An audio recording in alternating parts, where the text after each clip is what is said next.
Hello again. We are back. College Football Payoff Podcast, Week 2, fourth episode of the season. Dan, Big Country, and we're back to it. Another full week of games. Last week, 1-2 on my end. Hit the under, which was pretty easy, but then UCF, I was a point away from the over.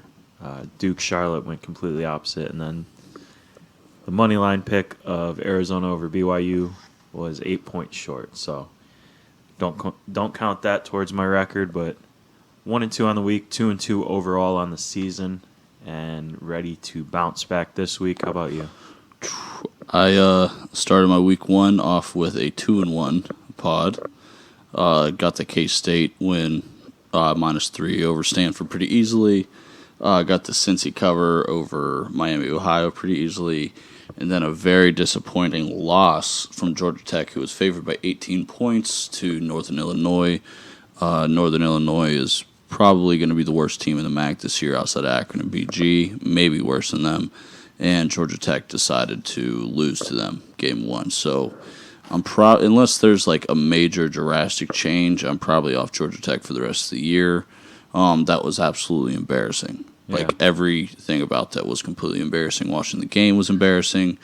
But we went 2-1 on the week. I'm currently 3-1 on the season. And I got 3 more this week. And I'm looking to go 3-0.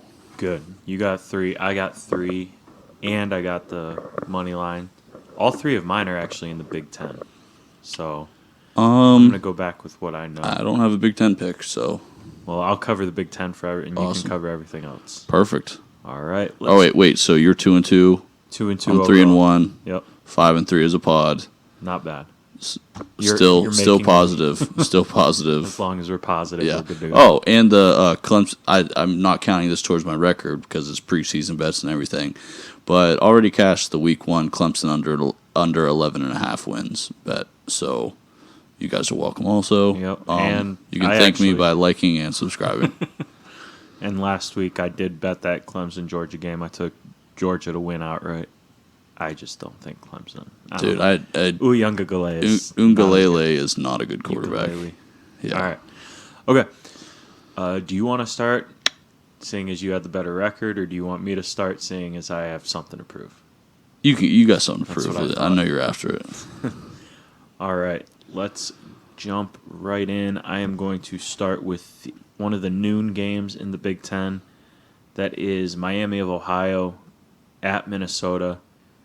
Minnesota is a 20-point favorite. The over-under is 53.5. Again, it's a noon start, and the reason I took this game was because I wanted to touch base on what happened last week with Minnesota. I mentioned in that game against Ohio State I wasn't feeling too confident in the point spread, stuff like that, just because I didn't know how C.J. Stroud was going to do, seeing as he never threw a pass before that game. And I knew that Minnesota had one of the best running backs in the country, and our defense can be pretty sus at times. Well, if Mohamed Ibrahim did not get hurt, I could see that game possibly going the other way and Minnesota beating Ohio State. Just a terrible injury. But you saw once that injury happened, they turned to Tanner Morgan to throw the ball, and he's not as good of a quarterback as Ibrahim is a running back. And Ohio State took full advantage like a championship team should. But I think that was a real big blow to this program. And it's not just losing to Ohio State at home. Like, they had the energy, they had the crowd behind them, they had the weather with them. It was all pointing towards Minnesota winning that game, at least covering, but winning that game. But once that injury happened, it seemed to just deflate the entire program. And, I mean, losing that guy in your offense just seems like it's going to affect weeks to come. If you did watch the game, you'd see that Minnesota is a run-heavy team. Their offensive line was... Their offensive line is an NFL offensive line. Humongous. Yeah. And Tanner Morgan's he's just not strong enough to beat top teams. Like, he's going to get through this week against Miami of Ohio, but he's not going to carry that team into, win streaks and then a conference championship. Now, like I said, Miami is definitely not one of the top teams. We know that. But last week they did play against a top 10 team, Cincinnati, and I don't think a team can play worse offensively than what Miami played last week. It's only going up from here. Yeah. To me, seeing as Minnesota has Colorado next week, this is a look-ahead game for Minnesota. I think they're at home. They're feeling, we're just going to, which they should. They're going to run out of it. They'll run through Miami and just get on to the next week against Colorado. But I feel like this is your typical look-ahead situation. And I think it's going to be very vulnerable for Minnesota. I was looking for the word there, vulnerable. Not talking about like them to lose, but to cover a 3-touchdown spread, I don't think it's going to be doable for them in the state that they're in. The main reason is you lost your workhorse on offense, and they're not a passing team. So if they're going to run the ball, it's not going to be the big hitters. It's going to be, 3 yards on a cloud of dust and move on. That and last week was a very, very physical game against the Buckeyes. I think PJ Fleck's just going to look ahead to next week. He doesn't want to have any more of his big guys get injured. So I think, he gets the win, he stays healthy, and I think, he's not going to try to push it to blow a team out of the water. Not to mention Miami 4-0 against the spread in their last 4 games following a straight-up loss, and Minnesota is 1-6 against the spread in their last 7 home games versus a team with a losing record. I'm going to take Miami and the 20 points in this one. I just don't think Minnesota wins by 3 touchdowns.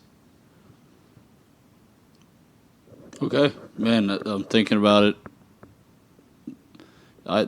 I can't get behind it, but I support you.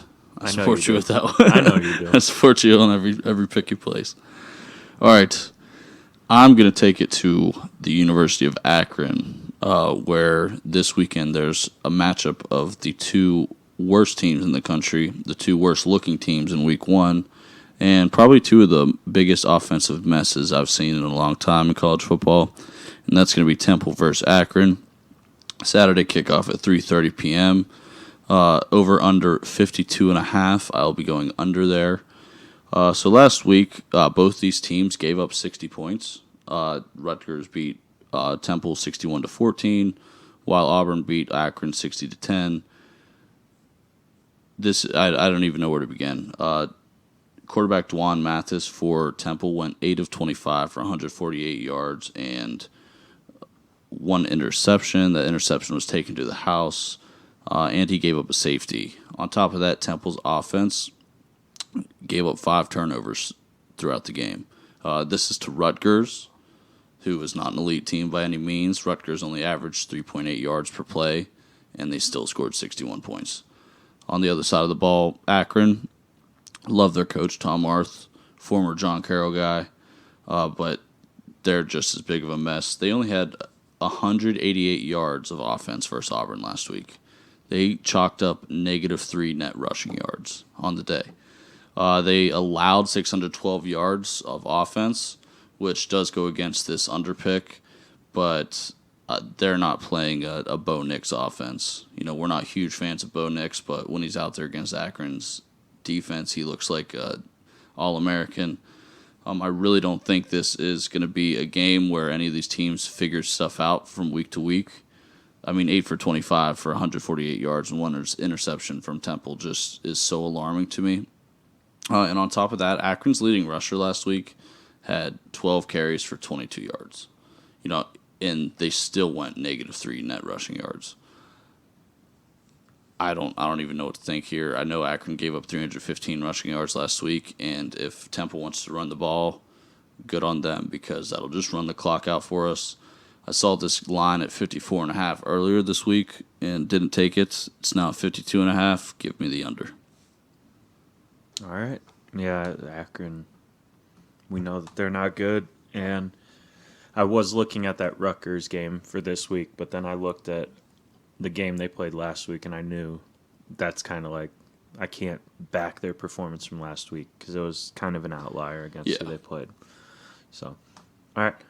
Like I said, I'm staying all Big Ten, and we're going to go to the big house, Washington at Michigan. Michigan's a 7-point favorite. Over-under is 48.5. This is a Saturday night, 8 p.m. primetime kickoff. Washington lost last week to FCS Montana. Washington was a 22.5-point favorite. Their offense was terrible and could not get anything going. They only scored 7 points in that game. Now, some may say, yeah, that was a one-off. Washington's a better team. They'll be hungrier this week. But I'm sorry, if you can't, as a Division I team who's supposed to contend for a Pac-12 championship, if you can't beat an FCS school, let alone score more than 7 points, I think it's a permanent fade territory for the season. Not to mention now you have to go to the big house on a Saturday night during prime time when it's fans are finally back in. That place is going to be loud. It's going to be electric. And I think Washington's going to be in over their heads. And, of course, I'm an Ohio State fan, and it's been fun to see Michigan be pretty bad during the Jim Harbaugh era. But they are coming off a very, very good performance against Western Michigan. They covered that 16.5-point spread by more than, they doubled that spread. And it took them a while to get them going. It took them a while, but when they did get going, they looked pretty good. And it looks like they may actually have a competent quarterback for once. I mean, in the past, it's been pretty hit or miss, but Cade McNamara looks pretty good. Even though he didn't have to do too much, he was 9 for 11 with 2 TDs. And basically, this comes down to how'd you perform last week? Washington, not impressive. Michigan was impressive for the most part. The Washington defense will not give up over 300 yards on the ground to Michigan. Should be a tougher task, but the offense is going to turn over the ball. Cade McNamara is going to make it hurt when he does get the ball. But prime time at home, the first real prime time game with fans back in the stadiums. And honestly, how can you back a team that just lost to an FCS school? The number's 7. I'm taking Michigan probably to win by a couple touchdowns in this one. So Michigan -7. Good stuff. I mean, Washington got caught with their pants down last week. I mean, you see so many people with them projected to win the Pac-12 this year. Yeah, exactly. And you can't beat Montana. Yeah. You can't score more than 7 at home against Montana. That was really tough to watch. That's bad. Yeah. All right. For my second pick out of 3, I actually just submitted it here on my personal site. I'm going to take Boston College -37 this week. They are playing at UMass. It's a Saturday kickoff at 3:30. And Boston College is going to repeat the exact same thing they did last week.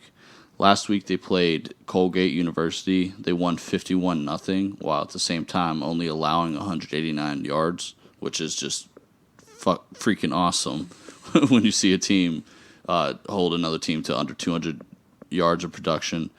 Phil Jerkovic, is that what we call him? Jerkovic, yeah. He was lights out last week. 303 yards passing and 3 touchdowns. He could have thrown for 500 if they would have kept him in the whole game. The defense did have a pick 6. And on top of that, Boston College is one of the most experienced teams in the country. They brought almost everybody back from last year. Everybody meaningful they brought back.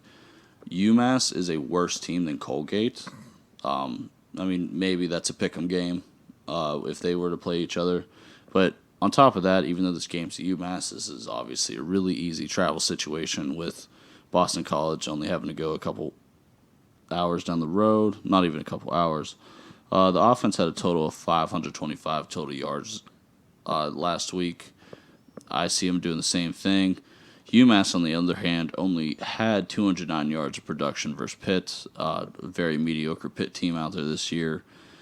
They gave up 598 yards, so they almost gave up as many yards as Akron last week. And their quarterback, Tyler Little, really not that great of a performance, under 50% passing completion percentage, and only 167 yards to the air last week, while their running back Adams only had 11 carries for 32 yards. don't really see them being able to change this or change the course this week. I think maybe BC will go up to a 40-point favorite. So I still really do like just 37.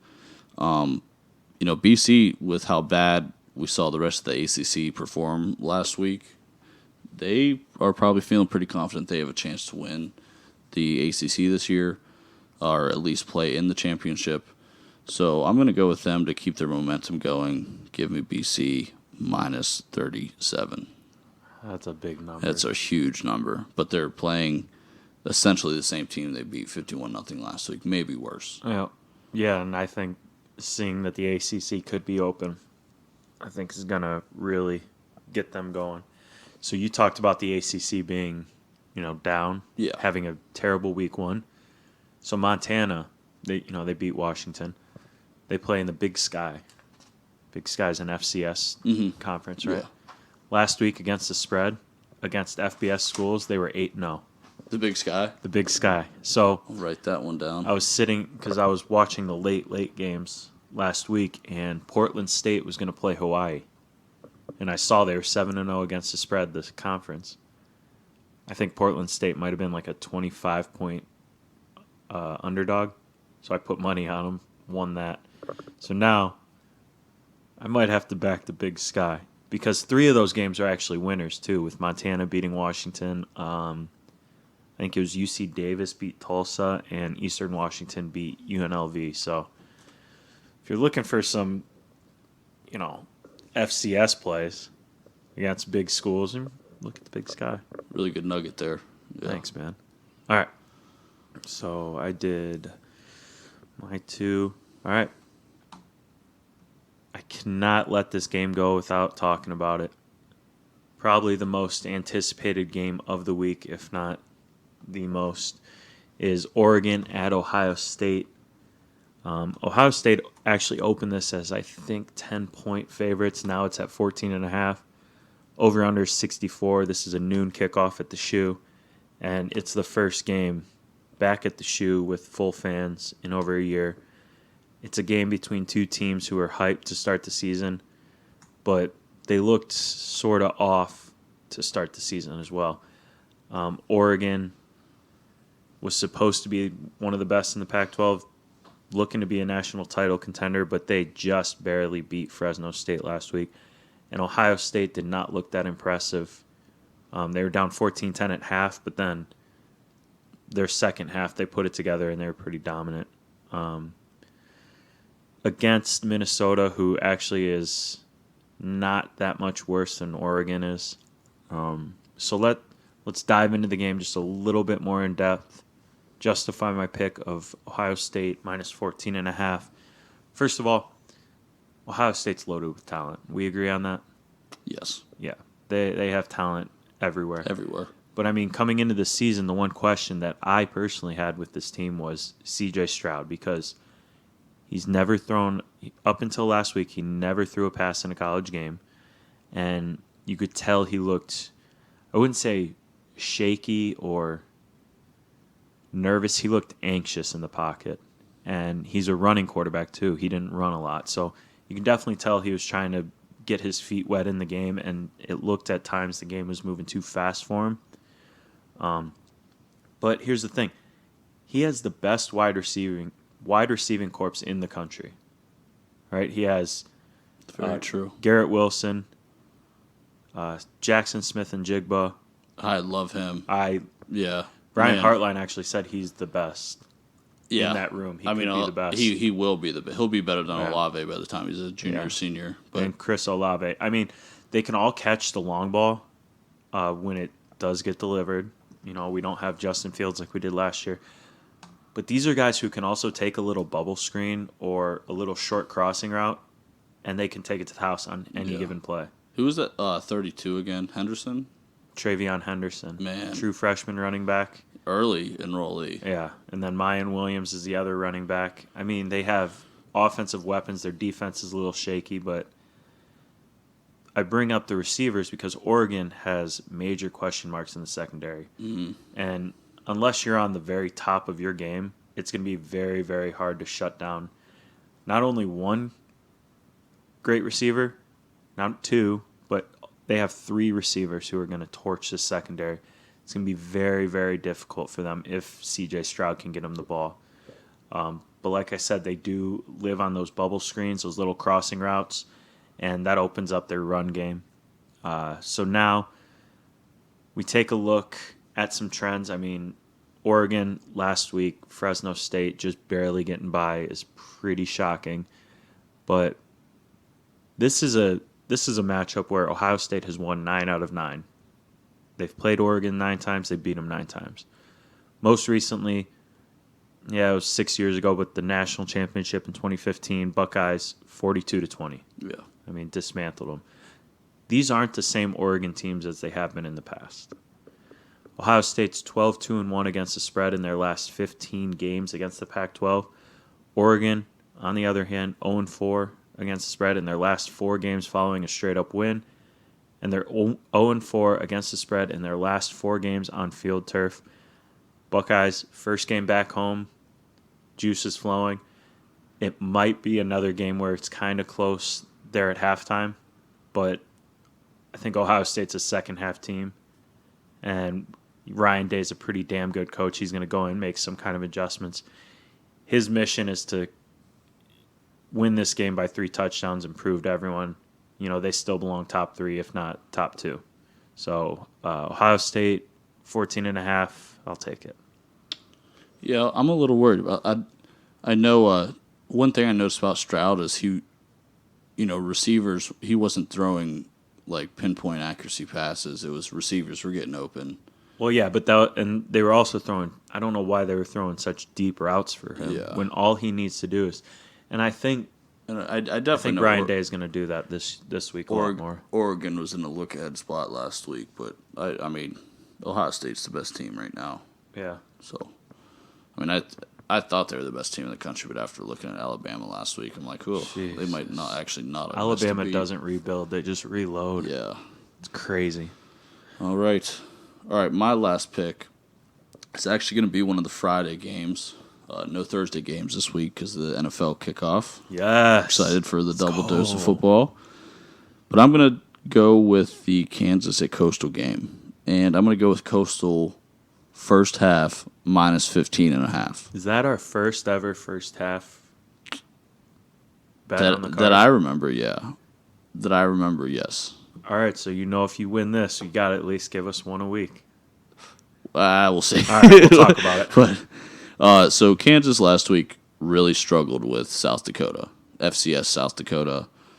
To no surprise, though, Kansas does not have much talent. Basketball school. They had to score a touchdown with 1:10 left to win by 3. So they were down in this pretty much. Well, they were up in the first half, but let the lead go. They were down somehow threw a touchdown pass in the last minute to win. They only had 245 yards of offense. Their quarterback, Jason Bean, he's a junior. He was their leading rusher and passer. If you listen to this pod regularly, you know that's a red flag for us. Kansas doesn't want to travel this week, so they have to leave Kansas, go to Coastal, and they don't have the defense to stop Coastal's offense. Coastal, on the other hand, took it to the Citadel last week. They won 52-14, and those 2 touchdowns that they gave them were probably sympathy touchdowns to a military academy. I know they did play at military academy, but they only allowed 14 yards passing, which, that's just awesome. Yeah. Anywhere you look. Shamari Jones, the running back for Coastal, only played through halfway through the third quarter, just like McCaw. He ran for 100 yards and 2 touchdowns on 9 carries. Expect him to be a big factor this week. And Grayson McCaw, very familiar quarterback on this podcast, went 16 for 19, 262 yards and 1 touchdown. He got taken out after the first drive in the third quarter. He could have thrown for 500 yards if he wanted. The Citadel also had time of possession for like 70% of this game. So Coastal's a quick hitter. I am worried about the backdoor cover here, just because I think that Coastal's going to get up and possibly take everybody out. And, that 4 touchdown area, the full game line's 25.5. So if Kansas is within 4 touchdowns there, I'm not too confident. And 74% of the money is on Coastal this week. Also don't like that. So we're going to go first half minus 15.5 and hope that Coastal can just get off to a quick start and get to halftime before they actually have to rest their starters here. I'm putting it on my card. Yeah. I'm going to see how it works for us because Nice. we might be onto something with that. But I like it. Yeah, when the number gets that big, you're more aware of a backdoor cover because, as you said, guys are being taken out halfway through the third quarter. Right. So at that point, it's anyone's guess what's going to happen. It's not like Kansas is a huge step up in competition from the Citadel. So I expect pretty similar results for this game. Good. All right, you got your 3 done. I got my 3, which leaves me to the Moneyline Moneymaker. Last week was a heartbreaker. I mean, Arizona looked like they were in it all game. I ended up watching it. Lost by only 8. It was a tough pill to swallow, but this week I'm bouncing back. Possibly an even better pick, if you can imagine that. Buffalo plus 400 against Nebraska.